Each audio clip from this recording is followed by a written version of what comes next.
السلام علیکم ورحمۃ اللہ وبرکاتہ. نحمده ونصلي على رسوله الكريم اما بعد. اللهم صل على محمد وعلى آل محمد كما صليت على ابراهيم وعلى آل ابراهيم انك حميد مجيد.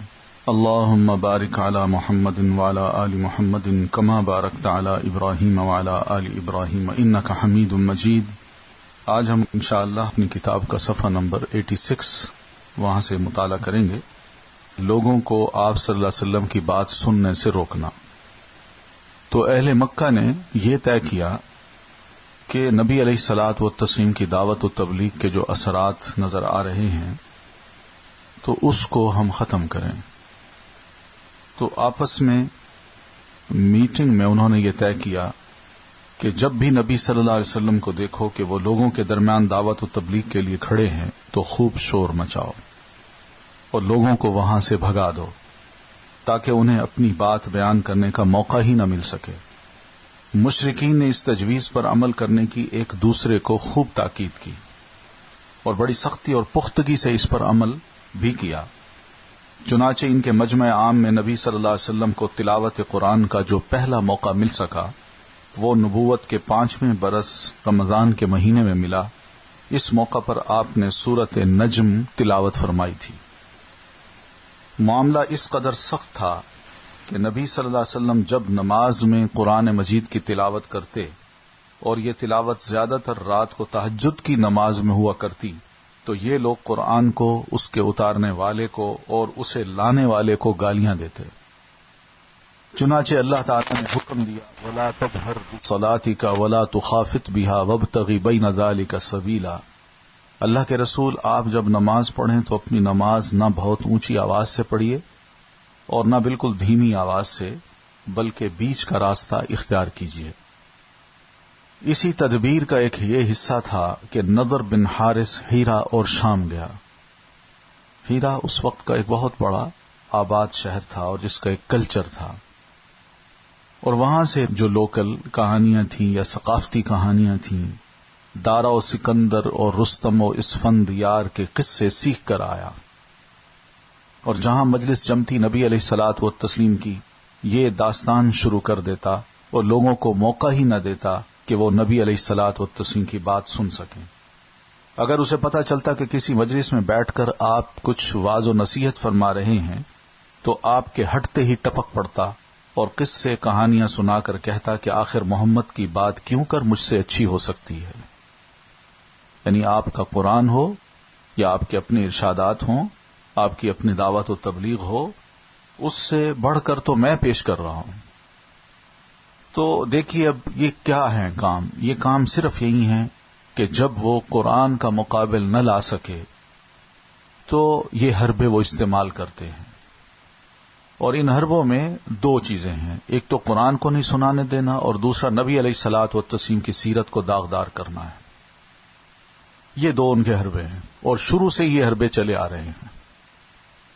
اس کے بعد اس نے ایک قدم اور آگے بڑھایا، یعنی نضر بن حارث نے، کہ گانے بجانے والی لونڈیاں خریدیں، رقاصائیں، اور جس کے متعلق سنتا کہ وہ اسلام کی طرف مائل ہے تو اسے کسی لونڈی کے پاس لے جا کر اس لونڈی سے کہتا کہ اسے کھلاؤ پلاؤ اور گانے سناؤ. لونڈی سلیو گرل کو کہتے ہیں. اور اس شخص کو سمجھاؤ کہ محمد جس بات کی طرف بلا رہے ہیں یہ اس سے بہتر ہے جس طرف میں تمہیں بلا رہی ہوں، تم گانے سنو.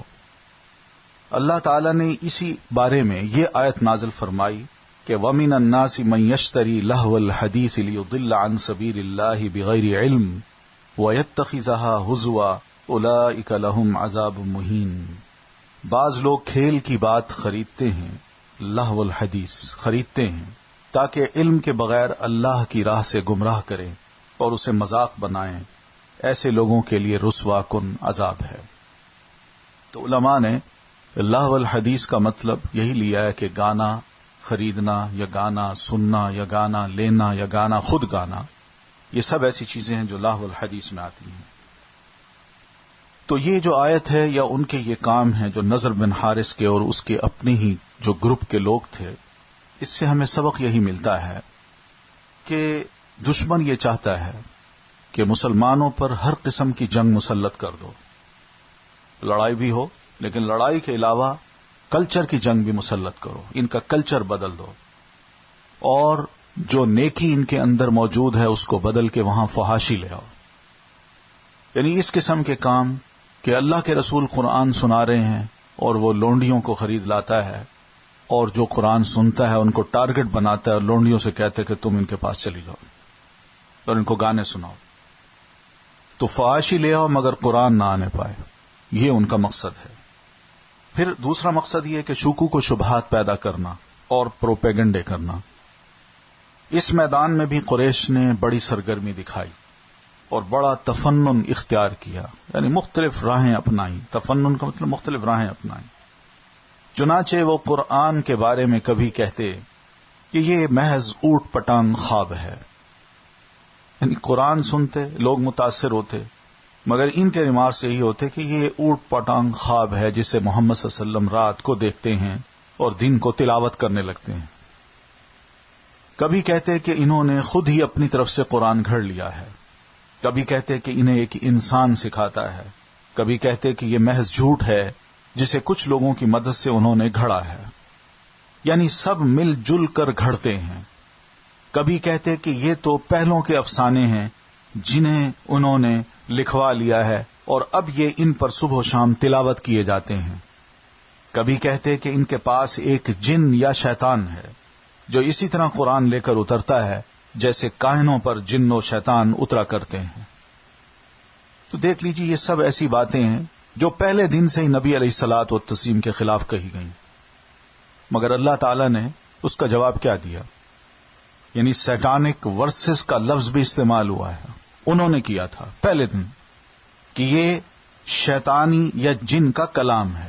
کاہنوں پر جن و شیطان جس طرح اترتے ہیں ایسے ہی محمد پر اترتے ہیں اور وہ اس کو یہ سنا جاتے ہیں، اور محمد یہ پھر لوگوں کو کہتے ہیں اللہ نے مجھ پر قرآن اتارا ہے. تو پرانے دور کی باتیں ہوں یا آج کے دور کی باتیں ہوں، یہ مسئلہ ایک ہی ہے کہ اسلام کی مخالفت میں، قرآن کی مخالفت میں اور رسول اللہ صلی اللہ علیہ وسلم کی مخالفت میں سبھی ایک جیسے ہیں. اللہ تعالیٰ نے جواب میں فرمایا هل انبئکم علی من تنزل الشیاطین تنزل علی کل افاک اثیم. میں بتاؤں کس پر شیطان اترتے ہیں؟ وہ ایسے لوگوں پر اترتے ہیں جو پکے جھوٹے اور گناہگار ہوتے ہیں. افاک یعنی جھوٹ گھڑنے والے، دغاباز. کہ شیطان ان پر اترتا ہے مگر وہ دعویٰ یہ کر بیٹھتے ہیں کہ ہم اللہ کا کلام سنا رہے ہیں، ہم پر وحی نازل ہوئی ہے اور ہم نبی بن گئے ہیں. یعنی شیطان صرف ایسے ہی انسانوں پر اترتے ہیں جو جھوٹے ہوں، بدکار ہوں، گناہوں میں لت پت ہوں. جبکہ میں ایسا انسان ہوں کہ تم نے مجھے کبھی کوئی جھوٹ بولتے ہوئے نہیں سنا اور نہ مجھ میں کسی طرح کی کوئی برائی اور بدکاری پائی. پھر یہ کیوں کر ہو سکتا ہے کہ قرآن شیطان کا اتارا ہوا ہو؟ یہ ناممکن ہے. پھر قرآن کی باتیں دیکھیں اور شیطان کی باتیں دیکھیں، دونوں کی باتوں میں زمین و آسمان کا فرق ہے. قرآن تو ہمیں شیطان کے خلاف اکساتا ہے. اگر یہ شیطان کا کلام ہو تو کیا کوئی شیطان اپنے خلاف اکسانے کے لیے کسی کو تعلیم دے؟ اس کو کیا پڑی ہے؟ کبھی کہتے کہ نبی صلی اللہ علیہ وسلم کو ایک قسم کا جنون ہو گیا ہے جس کے اثر سے وہ عجیب و غریب قسم کے معنی و مطالب سوچتے ہیں. یعنی کوئی جنون ہے، پاگل پن ہے، جس کی وجہ سے نبی علیہ الصلوۃ والتسلیم کا دماغ اس قسم کی باتیں سوچتا ہے اور عجیب و غریب معنی اور مطالب اور مفہوم لوگوں کے سامنے لے آتے ہیں اور انہیں نہایت عمدہ قسم کے الفاظ میں ڈھال دیتے ہیں. یعنی جنون جس کو ہو، میڈ آدمی، اس کے منہ سے نہایت عمدہ قسم کے الفاظ کبھی نکلتے ہیں. جیسے شعراء اپنے اشعار ڈھالا کرتے ہیں، اسی طرح محمد صلی اللہ علیہ وسلم بڑے خوبصورت الفاظ لے کے قرآن مجید میں پرو دیتے ہیں اور آیات بنا کے ہمارے سامنے پیش کر دیتے ہیں. لہذا وہ شاعر ہیں اور ان کا کلام بھی شاعرانہ کلام ہے. اللہ تعالیٰ نے اس کے جواب میں فرمایا وَالشُّعَرَاءُ يَتَّبِعُهُمُ الْغَاوُونَ أَلَمْ تَرَ أَنَّهُمْ فِي كُلِّ وَادٍ يَهِيمُونَ وَأَنَّهُمْ يَقُولُونَ مَا لَا يَفْعَلُونَ. شعراء کی پیروی بہکے ہوئے لوگ کرتے ہیں، اس لیے کہ شاعر حضرات جو باتیں کرتے ہیں ان باتوں میں کوئی دینداری تو بہت کم ہوتی ہے. دنیا کی باتیں ہوتی ہیں، اور پھر اس میں بھی جو پیچھے باتیں ہوتی ہیں، جو کہنا وہ چاہتے ہیں، وہ ایسی باتیں نہیں ہیں کہ جس سے انسان یہ محسوس کرے کہ میرے اخلاق یا کردار کو بہتر بنایا جا رہا ہے، بلکہ اس کے اچھے بھلے انسان کے دل کو بیمار کرنے والی باتیں کرتے ہیں، وہ ان میں مرض پیدا ہو جاتی ہے۔ تو شعراء کی پیروی بہکے ہوئے لوگ کرتے ہیں، تم دیکھتے ہو کہ وہ ہر میدان میں بھٹکتے پھرتے ہیں۔ تو میدان ان کا کیا ہے؟ کبھی اللہ کی بات کر دیں گے، کبھی شیطان کی کر دیں گے، کبھی جائز کی بات کر دیں گے، کبھی ناجائز کی بات کر دیں گے، کبھی کسی کی بات کریں گے تو جو حق ہے اس کا، یعنی جس مقام کا وہ آدمی ہے، اس کو اس سے گرا دیں گے، اور جو گرا ہوا آدمی ہے اس کو اٹھا کے عرش پہ پہنچا دیں گے۔ تو یہ ان کا کام ہے، نیکی کی باتیں بھی کرتے ہیں، برائی کی باتیں بھی کرتے ہیں۔ تو ہر میدان میں وہ بھٹکتے پھرتے ہیں اور ایسی باتیں کہتے ہیں جنہیں وہ کرتے نہیں، لوگوں کو کہتے ہیں۔ شاعری میں وہ بڑی اچھی اچھی باتیں کر جاتے ہیں بعض اوقات، مگر خود دیکھا جائے تو وہ چیزیں ان میں نہیں ملتی۔ مطلب یہ ہے کہ یہ تین باتیں شعراء کی خصوصیات میں داخل ہیں، اور ان میں سے کوئی بات بھی نبی صلی اللہ علیہ وسلم میں نہیں پائی جاتی۔ چنانچہ جو لوگ آپ کے پیروکار ہیں، صحابہ کرام، وہ اپنے دین میں، اپنے اخلاق میں، اپنے کردار میں، اپنے تصرفات میں، اپنے معاملات میں، غرض ہر بات میں صحیح راستے پر ہیں، راست باز ہیں، پرہیزگار ہیں، نیکوکار ہیں، ان کو کسی معاملے میں بہکاوا اور گمراہی چھو کر بھی نہیں گزری۔ پھر نبی علیہ الصلاۃ والتسلیم شاعروں کی طرح ہر وادی میں ہاتھ پاؤں بھی نہیں مارتے پھر رہے، بلکہ آپ کی دعوت و تبلیغ کا ایک خاص میدان ہے۔ آپ صلی اللہ علیہ وسلم ایک اللہ، ایک دین اور ایک راستے کی طرف بلا رہے ہیں۔ اس کے علاوہ آپ وہی بات کہتے ہیں جسے کرتے بھی ہیں، اور وہی کام کرتے ہیں جسے کہتے بھی ہیں۔ لہذا آپ کو شعر و شاعری سے کیا نسبت، اور شعر و شاعری کو آپ سے کیا نسبت؟ تو یہ فرق ہے، یہ جواب اللہ تعالیٰ نے دیا ہے کہ آپ پر شاعری کا الزام لگ رہا ہے تو شاعرانہ کلام ہے ہی نہیں، آپ کی کوئی نسبت ہی نہیں ہے شاعروں سے یا شعر سے۔ پھر اسی طرح وہ بحثیں بھی کرتے اور کٹ حجتیاں کرتے۔ مشرکین کو تین باتوں پر بڑا اچنبھا تھا، اور در حقیقت یہی تین باتیں ان کے اور مسلمانوں کے درمیان دینی اختلاف کی جڑ تھیں۔ یہ تین باتیں بنیاد تھیں اختلاف کی۔ پہلی بات توحید کا مسئلہ تھا، دوسری نبی علیہ الصلاۃ والتسلیم کی رسالت تھی، اور تیسری موت کے بعد کی زندگی تھی، موت کے بعد اٹھایا جانا تھا، بعث بعد الموت۔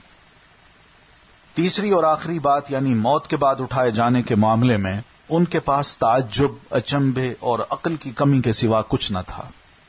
وہ سوچ نہیں سکتے تھے کہ کیا واقعی موت کے بعد ہم دوبارہ اٹھ سکتے ہیں۔ عقل ان کی کام نہیں کرتی تھی اس معاملے میں، اور اس کو بڑا عجیب سا کام سمجھتے تھے۔ وہ کہتے اَإِذَا مِتْنَا وَكُنَّا تُرَابًا وَعِظَامًا أَإِنَّا لَمَبْعُوثُونَ أَوْ آبَاؤُنَا الْأَوَّلُونَ، کیا جب ہم مر کر مٹی اور ہڈیاں ہو جائیں گے تو کیا ہمیں اٹھایا جائے گا؟ بھلا ہمارے پچھلے باپ دادا بھی زندہ کیے جائیں گے؟ ذَلِكَ رَجْعٌ بَعِيدٌ، یہ واپسی یعنی مر کے دوبارہ اٹھنا تو بعید از عقل لگ رہی ہے، عقل اس کو تسلیم نہیں کرتی۔ وہ یہ بھی کہتے هل ندلکم علی رجل ینبئکم اذا مزقتم کل ممزق انکم لفی خلق جدید افترى علی اللہ کذبا ام به جنہ، آؤ ہم تمہیں ایک ایسے انسان کا پتہ بتائیں جو یہ خبر دیتا ہے کہ جب تم ایک دم ریزہ ریزہ ہو جاؤ گے، یعنی مر کے مٹی ہو جاؤ گے، تو پھر نئے سرے سے تم پیدا کیے جاؤ گے۔ سمجھ میں نہیں آتا کہ وہ اللہ پر جھوٹ گھڑ رہا ہے یا پاگل ہے۔ اس طرح کی وہ باتیں بعث بعد الموت کے بارے میں کیا کرتے تھے۔ ان کے کہنے والے نے یہاں تک کہہ دیا اموتن ثم بعث ثم حشر حدیث خرافت یا ام عمری، کیا موت آئے گی، پھر کیا ہم اٹھائے جائیں گے، پھر کیا حشر ہوگا؟ اے ام عمر، یہ تو خرافات ہیں۔ اللہ نے ان باتوں کا کئی طرح جواب دیا قرآن مجید میں۔ خلاصہ جواب یہ ہے کہ تم دیکھتے ہو دنیا میں ظالم اپنے ظلم کی سزا پائے بغیر اور مظلوم ظالم سے اپنا حق وصول کیے بغیر گزر جاتا ہے۔ اسی طرح احسان کرنے والا نیکوکار اپنے احسان اور نیکی کا بدلہ پانے سے پہلے، اور برائی کرنے والا بد کردار اپنی برائی اور بد کرداری کی سزا پانے سے پہلے مر جاتا ہے۔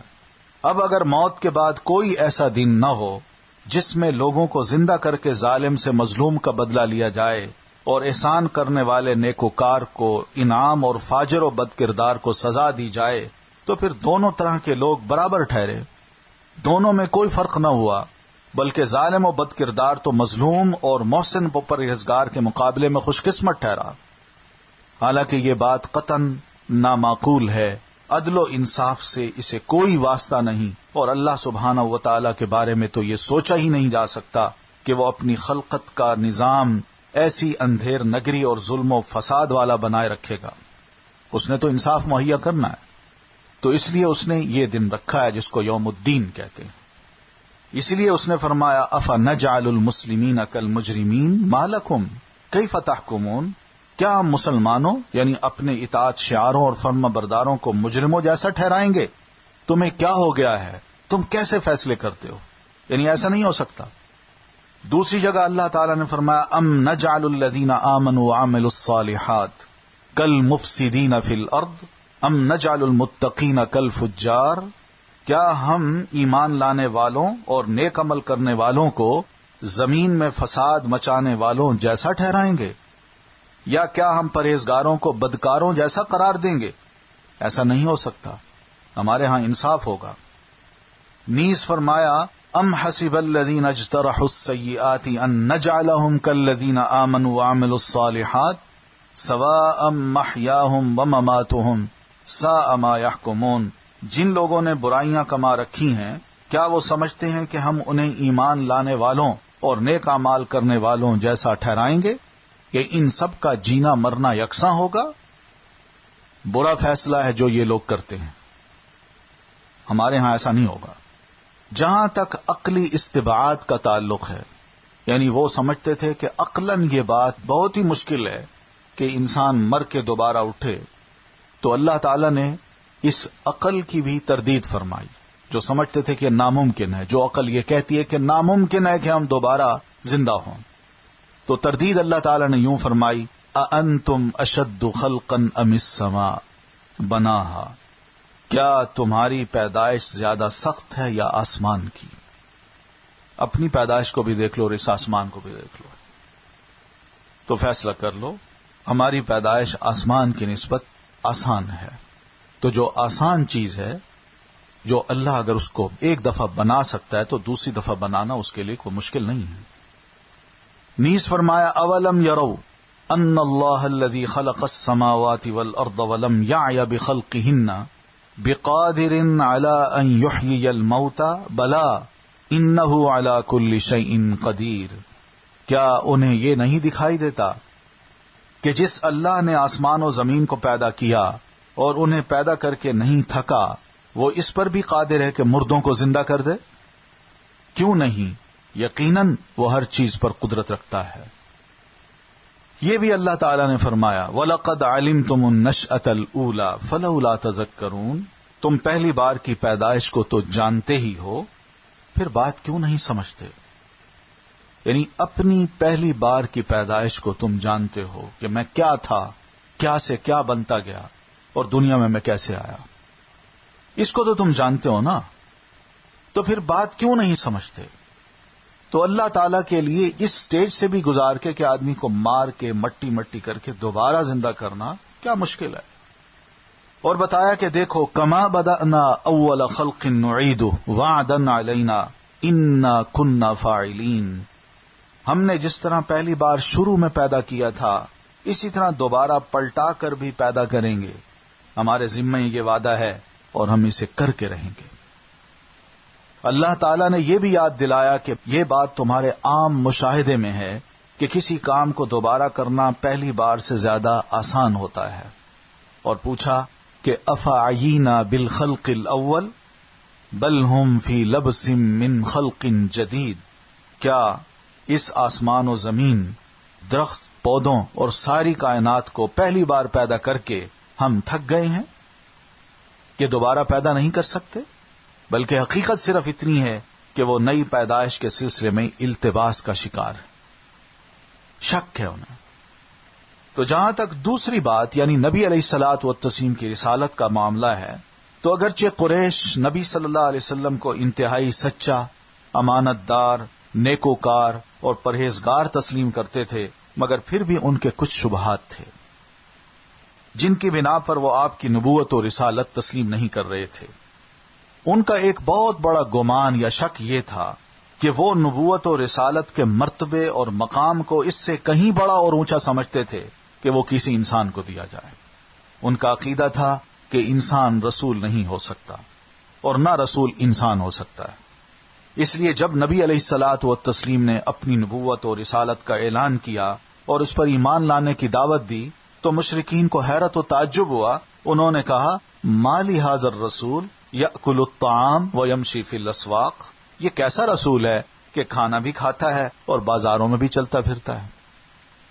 اللہ تعالیٰ نے ان کی خام خیالی کا مزید نقشہ کھینچتے ہوئے فرمایا، بل عجبوا ان جاءہم منذر منہم فقال الکافرون ھذا شیء عجیب، انہیں تعجب ہوا کہ ان کے پاس خود انہی میں سے ایک ڈرانے والا آ گیا، چنانچہ ان کافروں نے کہا یہ تو عجیب چیز ہے، بشر رسول ہو جائے یا رسالت کسی بشر کو مل جائے، یہ بڑی عجیب چیز ہے۔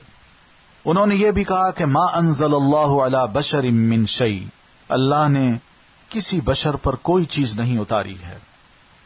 اللہ تعالیٰ نے ان کے اس عقیدے کو باطل ٹھہرایا اور اس کی تردید کرتے ہوئے فرمایا، قل من انزل الکتاب الذی جاء به موسیٰ نورا وہدی للناس، ان سے پوچھئے وہ کتاب کس نے اتاری جسے موسیٰ علیہ السلام لے کر آئے تھے اور جو لوگوں کے لیے روشنی اور ہدایت رکھتی تھی۔ اسی طرح اللہ تعالیٰ نے انہیں دوسرے انبیاء کرام کے واقعات سناتے ہوئے بتایا کہ ان کی قوموں نے بھی ان کی رسالت کا انکار کرتے ہوئے یہی کہا تھا، ان انتم الا بشر مثلنا، تم تو ہم جیسے ہی بشر ہو۔ اور اس کے جواب میں پیغمبروں نے یہی کہا تھا کہ ان نحن الا بشر مثلکم ولکن اللہ یمن علی من یشاء من عبادی، جی ہاں ہم تو تم جیسے ہی بشر ہیں، لیکن اللہ اپنے بندوں میں سے جس پر چاہتا ہے احسان کر دیتا ہے اور اس کو نبوت یا رسالت سے سرفراز کرتا ہے۔ مطلب یہ کہ جتنے انبیاء اور رسول گزرے وہ سب بشر ہی تھے، اور اگر بشر کی بجائے فرشتے کو رسول بنا دیا جاتا تو رسالت کا مقصد ہی پورا نہ ہوتا، کیونکہ انسان فرشتوں کے نقش قدم پر چلنے کی طاقت ہی نہیں رکھتا۔ اس کے علاوہ مشرکین کا شبہ جوں کا تو رہتا۔ کیوں؟ اس لیے کہ وَلَوْ جَعَلْنَاهُ مَلَكًا لَجَعَلْنَاهُ رَجُلًا وَلَلَبَسْنَا عَلَيْهِمْ مَا يَلْبِسُونَ، اور اگر ہم فرشتے کو رسول بناتے تو بھی ہم اسے انسانی بنا کر تمہارے اندر چھوڑتے، کیونکہ فرشتہ تو نظر نہ آتا تمہیں، اس کو انسانی شیپ دیتے تو تمہارے اندر رہتا۔ اور جو شبہ اب تم کرتے ہو اسی شبے میں تم پھر ڈال دیے جاتے کہ یہ بظاہر بشر ہے لیکن اندر سے تو ایک فرشتہ ہے، اس فرشتے کی جو ضرورتیں ہیں وہ اس کی ہیں، اس کو کیا پتا کہ انسان کی ضرورتیں کیا ہوتی ہیں، یہ تو گناہوں کو جانتا نہیں، گناہوں کو تو ہم جانتے ہیں، اس لیے یہ کیسے رسول ہو سکتا ہے؟ تو اس طرح یہ شبہ پھر انہیں پڑ جاتا۔ لہذا جب رسالت کا مقصد حاصل ہو، نہ لوگوں کا شبہ دور ہو، تو فرشتے کو رسول بنانے کا کیا فائدہ؟ اب چونکہ مشرکین تسلیم کرتے تھے کہ حضرت ابراہیم، حضرت اسماعیل اور حضرت موسیٰ علیہم السلام پیغمبر تھے اور بشر بھی تھے، اس لیے انہیں اس شبے پر جمنے اور اڑنے کی گنجائش نہ مل سکی، لہذا انہوں نے ایک دوسرا شبہ ظاہر کیا۔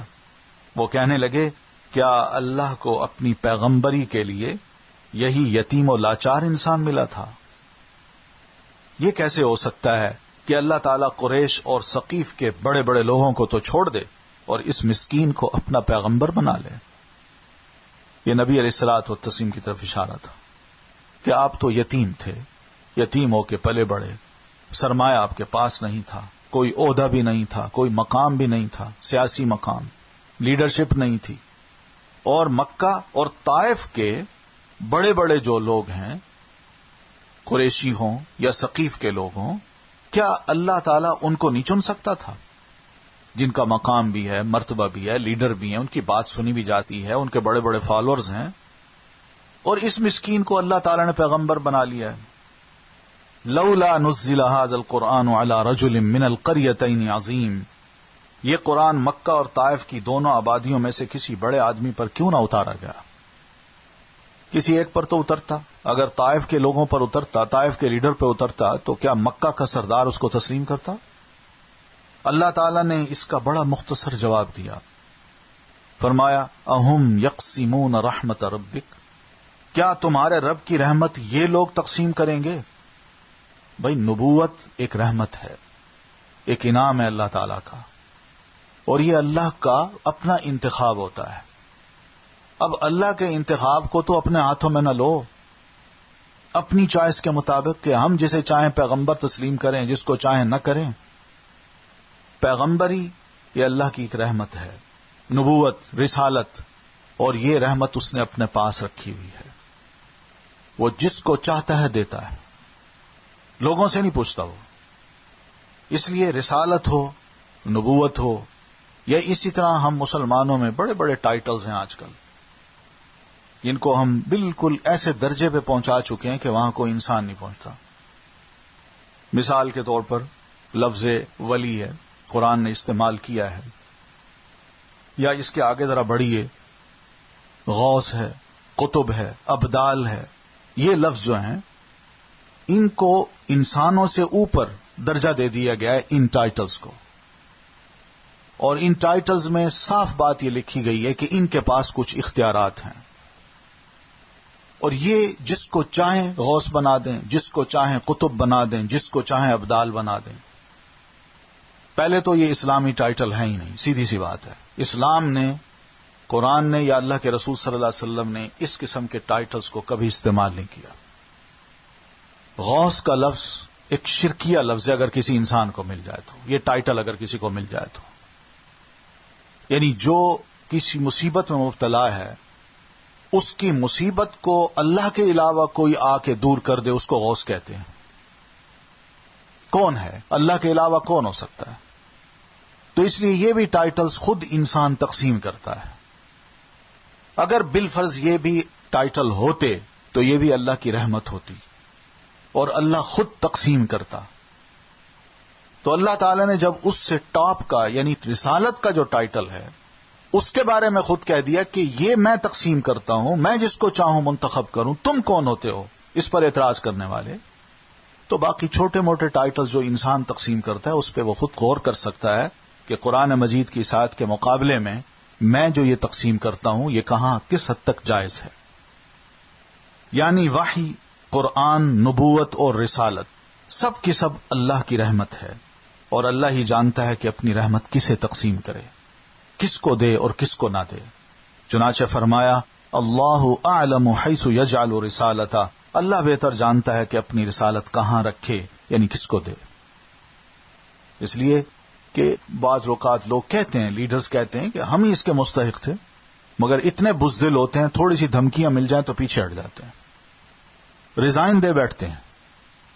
تو نبوت یا رسالت اللہ تعالیٰ اگر ان جیسے لوگوں کو دے دیتا جن کے دل بڑے کمزور ہوتے اور بار بار ان کو دل کے دورے پڑ رہے ہوتے، تو یہ بھی ہو سکتا تھا کہ جی میں بیمار ہو گیا ہوں، اللہ میں ریزائن دیتا ہوں، کسی اور کو تو بنا دے. اس لیے اللہ بہتر جانتا ہے کہ میں جس کو رسول منتخب کر رہا ہوں اس کا دل کتنا بڑا مضبوط ہوگا. اس نے پہاڑ کی طرح ڈٹ جانا ہے، اس کی جان چلی جائے گی مگر یہ ریزائن کبھی نہیں دے گا، پیچھے نہیں ہٹے گا. یہ اللہ تعالیٰ کا انتخاب ہوتا ہے، لوگوں کی خواہش پہ نہیں ہوتا. چونکہ اس جواب کے آگے ان کا کوئی عذر چل نہیں سکتا تھا، اس لیے انہوں نے ایک اور شبہ پیش کر دیا. ہم دیکھتے ہیں کہ جو شخص دنیا کے بادشاہوں میں سے کسی بادشاہ کا ایلچی ہوتا ہے اس کے لیے بادشاہ کی طرف سے جاہ و حشمت کے تمام لوازم یعنی خدام، نوکر، خدمت گزار اور بڑا روب، حشم، مال و جاگیر اور جاہ و جلال کے تمام وسائل فراہم کیے جاتے ہیں بادشاہ کی طرف سے کہ میرا یہ خاص نمائندہ ہے. وہ جب چلتا ہے تو اس کے جلو میں اردلی، پاسبان اور بڑے بڑے معزز لوگ ہوتے ہیں. اردلی کا مطلب گارڈز. پھر کیا بات ہے کہ محمد صلی اللہ علیہ وسلم اللہ کا ایلچی ہوتے ہوئے لقمہ زندگی کے لیے بازاروں میں دھکے کھاتا پھرتا ہے. اللہ تعالیٰ نے ان کی بات نقل کرتے ہوئے فرمایا، کہتے ہیں کہ لولا انزل الیہ ملک فیکون معہ نذیرا او یلقا الیہ کنز او تکون لہ جنت یأکل منہا وقال الظالمون ان تتبعون الا رجلا مسحورا. آخر اس کے اوپر کوئی فرشتہ کیوں نہ اتارا گیا جو اس کے ساتھ ڈراوے کا کام کرتا، وہ ساتھ ہوتا، وہ کہتا خبردار، نہ مانا تو یاد رکھنا. یا اس کی جانب کوئی خزانہ کیوں نہ اتارا گیا، یعنی اس کے پاس پیسہ ہوتا، وہ بازاروں میں جا کے شاپنگ نہ کرتا، وہ خود نوکروں کو کہتا جاؤ یہ چیز لے آؤ، اور اس کو پکی پکائی ڈش اس کی ٹیبل پہ موجود ہوتی. یا اس کے پاس کوئی ایسا باغ کیوں نہ تھا جس سے وہ کھاتا رہتا. یہ بازاروں میں گھومتا ہے، سبزیاں تلاش کرتا ہے. چنانچہ ان ظالموں نے کہا کہ تم لوگ محض ایک ایسے آدمی کی پیروی کر رہے ہو جس پر جادو کر دیا گیا ہے. یہ تھا مشرکین کا اعتراض. لیکن معلوم ہے کہ نبی صلی اللہ علیہ وسلم چھوٹے بڑے، کمزور طاقتور، غریب مالدار، نیچے اونچے، غلام آزاد، ہر طرح کے لوگوں کے پاس پیغمبر بنا کر بھیجے گئے تھے. اب اگر آپ جاہو جلال کے ساتھ، خدام نوکر چاکروں کے ساتھ اور بڑے بڑے لوگوں کے جل میں چلتے پھرتے تو آخر کمزور اور چھوٹے لوگ آپ تک کیسے پہنچ سکتے اور آپ سے کیسے فائدہ اٹھا سکتے تھے، جبکہ اکثریت انہی کی ہوتی ہے. ظاہر ہے کہ ایسی صورت میں نبوت اور رسالت بے فائدہ ہو کر رہ جاتی. اس لیے مشرکین کے اس اعتراض کا صرف ایک ہی لفظ میں جواب دیا گیا کہ محمد الرسول اللہ، کہ سنو محمد اللہ کے رسول ہیں. بس تو رسالت کا جو کام ہے وہ یہی ہے جو آپ کر رہے ہیں. یعنی تمہارے اعتراض کا صرف اتنا ہی جواب کافی ہے کہ وہ رسول ہیں، کیونکہ تم نے ان کے لیے جاہ و حشمت اور مال و دولت کا جو مطالبہ کیا ہے اس کے ہوتے ہوئے عام لوگوں میں رسالت کی تبلیغ ہو ہی نہیں سکتی، جبکہ عام لوگ ہی رسالت کا اصل مقصود ہیں. اس شبہ کا جواب پا کر انہوں نے ایک اور پہلو بدلا اور معجزات اور نشانیوں کا مطالبہ کرنے لگے، جس کا مقصد محض یہ تھا کہ وہ آپ کو نبی نہ ماننے کی اپنی ضد پر قائم رہیں اور آپ کو مجبور اور بے بس کر دیں. خود قائم نہیں رہتے ایک بات پہ، خود پینترا بدلتے ہیں اور نبی علیہ الصلوۃ والتسلیم کو مجبور کرتے ہیں کہ آپ کیا کیا کرتے ہیں، حالانکہ آپ ایک ہی جگہ پر ڈٹے ہوئے، میں اللہ کا رسول ہوں، اللہ نے مجھ پر یہ وحی اتاری ہے، میں آپ کو یہ بات کر رہا ہوں. اس معاملے میں مشرکین اور نبی علیہ الصلوۃ والتسلیم کے درمیان جو بات چیت ہوئی اس کا کچھ حصہ ہم آگے چل کر انشاءاللہ ذکر کریں گے. اب رہ جاتا ہے پہلا معاملہ، یعنی توحید کا، جو سارے اختلافات کی اصل بنیاد تھی. یہ قابل غور باتیں ہیں. تو اس کی شکل یہ تھی کہ مشرکین اللہ تعالیٰ کو اس کی ذات اور اکثر صفات و افعال میں ایک مانتے تھے. یعنی اللہ تعالیٰ کی جتنی بھی صفات ہیں ان میں زیادہ تر جو صفات ہیں یا اللہ تعالیٰ کے افعال ہیں، وہ اور اللہ کی ذات کہتے تھے یہ ایک ہی ہے. اللہ کی ذات کے یہ صفات ہیں، یہ افعال ہیں، اللہ یہ بھی کرتا ہے، اس کے یہ ٹائٹلز ہیں، مانتے تھے. وہ کہتے تھے صرف اللہ ہی خالق ہے، اللہ خالق کل شیء، صرف اللہ ہی خالق ہے جس نے زمین و آسمان اور ان کے درمیان کی ساری چیزیں پیدا کی ہیں. وہی ہر چیز کا خالق بھی ہے اور صرف وہی مالک بھی ہے. یہ خالق اور مالک یہ صفات ہیں، یہ ٹائٹلز ہیں اللہ تعالیٰ کے. اسی کے ہاتھ میں آسمان و زمین اور ان کے بیچ کی ساری چیز کی ملکیت ہے. صرف وہی رازق ہے جو انسان، حیوان، چوپائے، درندے، پرندے، غرض ہر زندہ چیز کو روزی دیتا ہے. رازق وہی ہے، یہ بھی ٹائٹل ہے اللہ تعالیٰ کا. صرف وہی مدبر ہے جو آسمان اور زمین تک کا سارا نظام چلاتا ہے اور چھوٹی بڑی ہر چیز یہاں تک کہ چیونٹی اور ذرے تک کے معاملات کا انتظام کرتا ہے. صرف وہی آسمان اور زمین اور ان کے درمیان جو کچھ ہے ان سب کا رب ہے. رب بھی مانتے تھے. وہی عرش عظیم کا رب ہے اور ہر چیز کا رب ہے. اسی نے سورج، چاند، ستارے، پہاڑ، درخت، چوپائے، جن اور انسان اور فرشتے سب کو اپنے تابع فرمان رکھا ہوا ہے اور سب کے سب اس کے سامنے جھکے ہوئے ہیں. وہ جس کو چاہے پناہ دے اسے کوئی پکڑ نہیں سکتا اور جس کو چاہے پکڑ لے اسے کوئی پناہ نہیں دے سکتا. یہ ان مشرکین کے خیالات تھے اللہ کے بارے میں. وہی زندہ کرتا ہے، وہی مارتا ہے، جو چاہتا ہے کرتا ہے اور جو حکم چاہے لگاتا ہے. نہ کوئی اس کا حکم روک سکتا ہے، نہ اس کا کوئی فیصلہ بدل سکتا ہے. یہ ان کے خیالات ہیں جو قرآن مجید کی آیات سے یعنی نکال کے پیش کیے گئے ہیں. یہ ساری باتیں مشرکین تسلیم کرتے تھے اور ان سب میں وہ اللہ کو ایک، اکیلا اور یکتا مانتے تھے. وہ اللہ کی ذات اور مذکورہ صفات و افعال میں کسی کو شریک نہیں مانتے تھے. البتہ ان سب باتوں میں اللہ کو ایک ماننے کے بعد وہ کہا کرتے کہ اللہ نے اپنے بعض مقرب اور مقبول بندوں مثلاً پیغمبروں اور نبیوں کو، اولیاء کرام اور بزرگان دین کو، اچھے اور نیک لوگوں کو اس دنیا کے بعض کاموں میں کچھ اختیارات دے رکھے ہیں، کچھ تصرف کرنے کا اختیار دے رکھا ہے کہ وہ جس طرح چاہیں تصرف کریں، اپنا اختیار استعمال کریں. شے کو بدلنا ہے، کچھ کرنا ہے، کسی کو دینا ہے، کسی کو نہیں دینا، وہ کریں. اللہ نے ان کو اختیار دے رکھا ہے اور وہ اللہ کے دیے ہوئے اس اختیار کی بنا پر تصرف کرتے ہیں. مثلاً وہ اولاد بھی دیتے ہیں، مصیبت بھی دور کر دیتے ہیں، بیمار کو شفا دے دیتے ہیں اور بعض دیگر ضرورتیں بھی پوری کر دیتے ہیں. اور اللہ نے انہیں یہ اختیار اس لیے دیا ہے کہ وہ اللہ کے مقرب ہیں. دلیل یہ ہوتی تھی کہ اللہ کے بڑے مقرب لوگ ہیں اور اللہ کے نزدیک ان کا خاص مرتبہ و مقام ہے. اور چونکہ اللہ نے ان کو یہ تصرف و اختیار دے رکھا ہے، اس لیے وہ بندوں کی ضرورتیں غیبی طریقے سے پوری کرتے ہیں. غیبی طریقے سے یعنی سامنے نہیں آتے، بلکہ خود ہی جس جہان میں ہے وہیں سے وہ پوری کر دیتے ہیں. چنانچہ بعض مصیبتیں دور کرتے ہیں، بعض بلائیں ٹال دیتے ہیں، اور جس سے خوش ہو جاتے ہیں یعنی نظر کرم کرتے ہیں، اسے اللہ کا مقرب بنا دیتے ہیں اور اللہ سے اس کی سفارش بھی کر دیتے ہیں.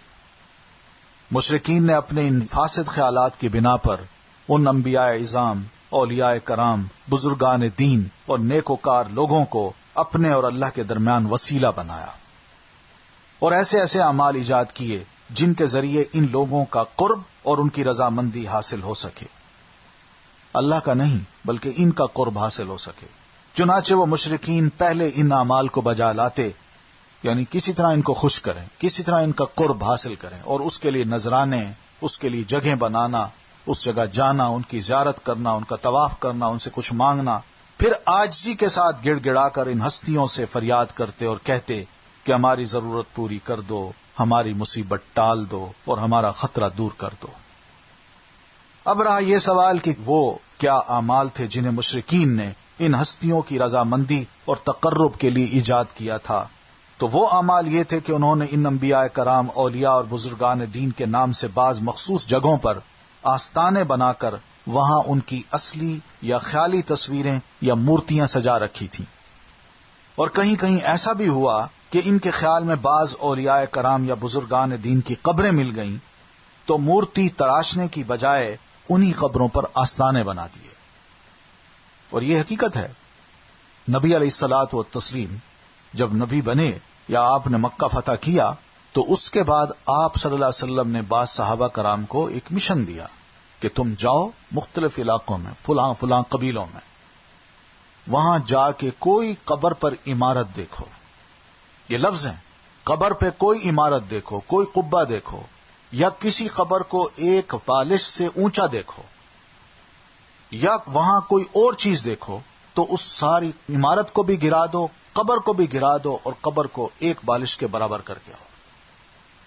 یہ کام نبی علیہ السلام نے کروایا تھا اور حضرت علی رضی اللہ تعالیٰ عنہ کو یہ مشن دیا تھا. حضرت علی رضی اللہ تعالیٰ عنہ اپنی خلافت کے دوران اپنے ہی ایک مخلص ساتھی کو یہ فرماتے ہیں کہ کیا میں تمہیں وہ مشن نہ سونپوں جو اللہ کے رسول نے مجھے سونپا تھا؟ اور وہ یہی ہے کہ تم چلے جاؤ، کوفہ میں تھے، کہ تم چلے جاؤ جہاں جہاں یہ علاقوں میں کہیں بھی کسی بڑی قبر کو دیکھو یا قبر کے اوپر کوئی قبہ بنا ہوا ہے یا کوئی بڑی عمارت بنی ہوئی ہے، اس سب کو جا کے گرا اور زمین سے برابر کراؤ. تو یہ حدیث میں چیزیں ملتی ہیں. اور آخر قبہ کس کا بنتا ہے؟ قبر بڑی کس کی بنتی ہے؟ کوئی بزرگ سمجھا جاتا ہے نا، کوئی نیک بندہ ہوتا ہے نا. ہمارے ہاں تو یہ ہوتا ہے کہ نیک آدمی کی کوئی جانور بھی اگر خدمت کرتا ہو تو اس جانور کی بھی لوگ قبر بنا لیتے ہیں. ہے علم آپ لوگوں کو؟ بنتی ہے. اسلام آباد سے پنڈی سے اگر آپ ایبٹ آباد جائیں تو راستے میں ہری پور کا ایک بس سٹاپ ہے جس کا نام ہی کھوتا قبر ہے. وہاں گدھا دفن ہے اور اس گدھا کی بارے میں یہ بات بتائی جاتی ہے کہ یہ گدھا کسی بڑے بزرگ کی خدمت کیا کرتا تھا. بڑا بزرگ کہیں پہاڑ پہ رہتا تھا، اس گدھے کو محلے والے اس کے اوپر کھانا لاد دیتے تھے اور یہ گدھا خود بخود چل کے چلا جاتا اور بزرگ کو کھانا دے آتا اور پھر واپس بھی آ جاتا تھا. تو اس گدھے کے مرنے پر ہم نے چاہا کہ اس کی لاش ضائع نہ جائے بلکہ اس کی قبر بنا دی جائے، تو قبر بنائی گئی ہے وہاں. تو یہ چیزیں ملتی ہیں.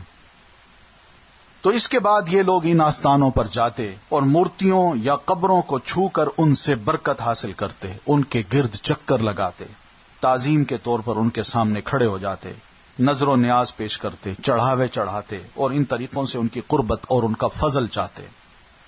نیز نظر و نیاز اور چڑھاوے کے طور پر یہ لوگ اپنی کوئی بھی چیز پیش کر دیتے تھے، کھیتی سے حاصل ہونے والے غلے، کھانے پینے کی چیزیں، جانور، چوپائے، سونا چاندی، مال و اسباب، غرض جس سے جو ہو سکتا تھا وہ نظر کر دیتا تھا.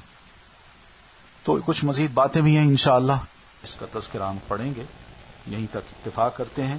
سبحانک اللہم بحمدک نشہد ان لا الہ الا انت نستغفرک ونتوب الیک. السلام علیکم ورحمۃ اللہ وبرکاتہ.